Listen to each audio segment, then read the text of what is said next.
Hello BookTube, my name is Elizabeth and welcome to my February wrap-up #1. I almost said January.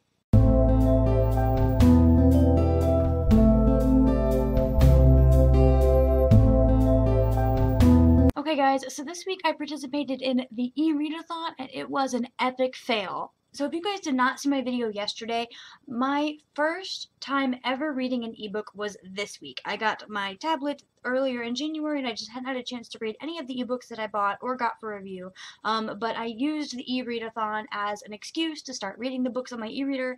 And anyway, I'm not going to talk about that because I did a whole conversation on it yesterday about ebooks versus print books.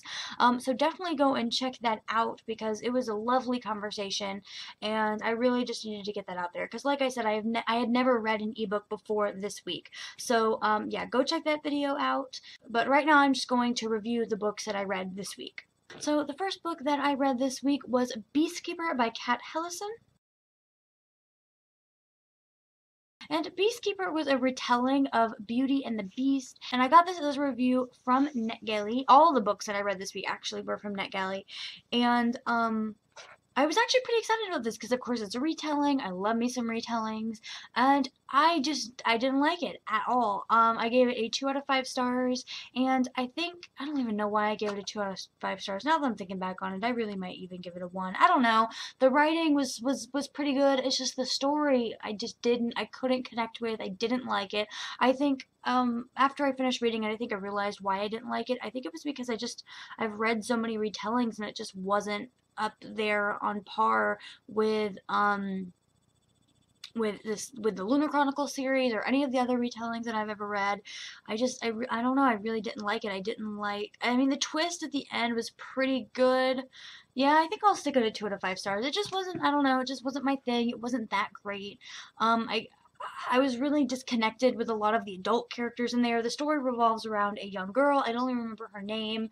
And her mom like leaves her, and then she finds out later that her dad is cursed and she has to go live with her grandmother, and she finds out that there's like this curse on this family, like kind of a curse similar to Beauty and the Beast, and I just really couldn't connect with a lot of the adult characters. The mom leaves really, really early in the book, like page 1. The dad, abandons her at her grandmother's house. Her grandmother is very, just not the type of grandmother you would expect. She's very cold and off-putting towards her. So I just couldn't connect with the majority of the characters, and I didn't like it at all. The next book that I read this week was Dream a Little Dream by Kirsten Gier. And if you didn't know, Kirsten Gier is the author of the Precious Stones trilogy, Ruby Red, Sapphire Blue, Emerald Green, that series. And I just recently got done finished reading Ruby Red for the Once Upon a Read Along. We did the live show yesterday. Go and check that out on Danny's channel.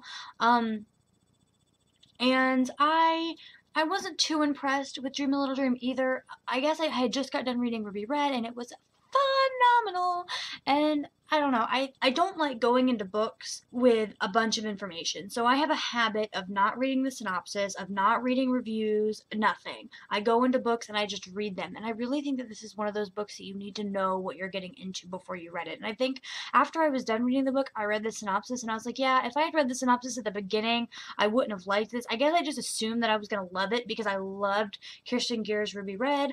At the beginning, the book was really, really good, but it just went downhill from there. I just did not like it at all. The characters were pretty interesting, but what the story was actually about just wasn't for me. And again, I should have read the synopsis to begin with.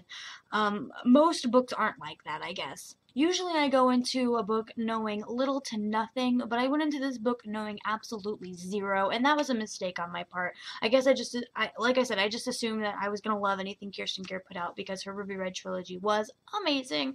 But yeah, I wish I had read the synopsis beforehand. This is like a mixture of magical realism and fantasy and Pretty Little Liars, and that's the aspect that I did like about this. I really feel like if the story had nothing to do with the fantasy and the magical realism aspect, that it would have been really, really good, because the kids go to this like uppity boarding school and it's just, I don't know, if it was just like a contemporary type book, I think I would have loved it, but I just didn't connect with the fantasy magical realism type aspect in this book series. The ending was pretty good, but I think I ended up giving this one like a 3 out of 5 stars or a 2.5 out of 5 stars. It just wasn't for me.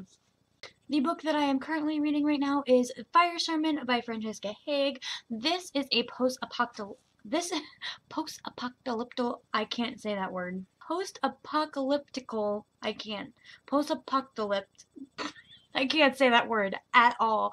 Post-apocalypse world? Does that make sense? I don't know. But I don't know. It might even, I don't think it's a dystopian necessarily, but basically 400 years ago the world was decimated by some sort of like accident. Let me see.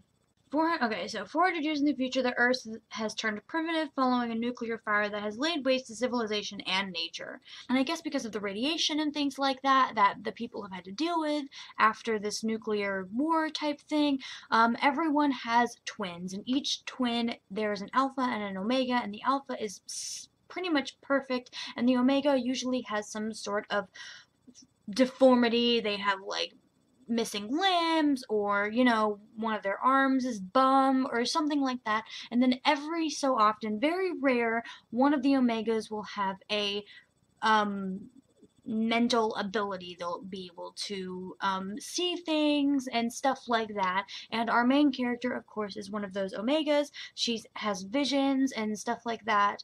And it's about her. And I'm actually really, really enjoying this book. I was super worried to begin with because I thought that I was hating these books because literally they were ebooks and I just did not enjoy reading ebooks that much. Again, I talked about that in my video from yesterday, so go and check that one out. But yeah, I'm really enjoying it so far. I'm only reading about half of it, so I don't really want to go into it very much in depth. But again, I'm really enjoying it. I think that I'm probably going to give it somewhere in the 3.5 to 4 star range. I don't know. I'll get back at you on a Goodreads about my review from that, and I'll probably talk about my review for it in a video sometime this week. This week I have also started reading Mistborn by Brandon Sanderson. I usually do not read 2 books at a time, but my hubby and we are reading this together, and he is not able to read like I read. So we are only able to read when he gets home from work. So I'm reading this at the same time that I'm reading Fire Sermon, and we are about 48 pages in. I am loving this book so much. It's hard for me to read Fire Sermon and this book at the same time because they have some similar qualities, and I'm getting confused with the storyline, which is why I've stopped reading 2 books at the same time to begin with. But I'm dealing with it, and I am pretty excited about reading this for the year of Cosmere. Alright guys, thank you so much for coming to my weekly wrap-up. If you enjoyed it, please do not forget to like, comment, and subscribe, and I will see you guys next time. Bye.